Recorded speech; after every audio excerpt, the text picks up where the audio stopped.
There are far too few success stories when it comes to cancer, but the colonoscopy certainly deserves being named MVP. March is Colorectal Awareness Month, so we're taking a look at this potential lifesaver in this week's Positively Healthy.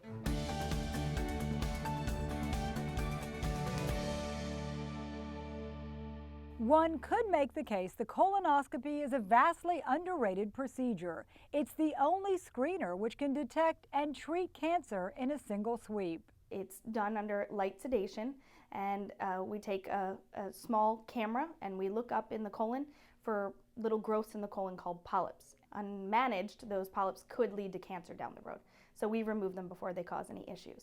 Less invasive tests also look for polyps, but unlike the colonoscopy, they are powerless to do anything. Despite its potential, the test often gets a bad rap.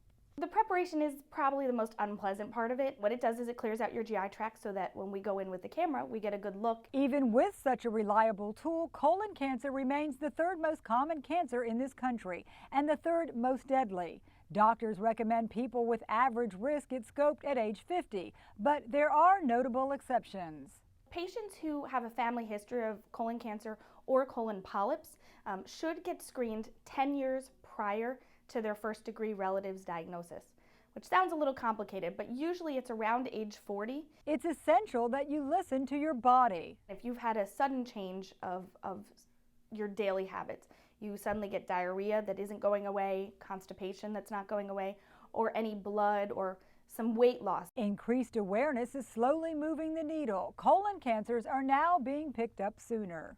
Often, if you find colon cancer at an early stage, surgical resection of that cancer is curative. There's still work to be done. More than 24 million Americans who should have a colonoscopy won't.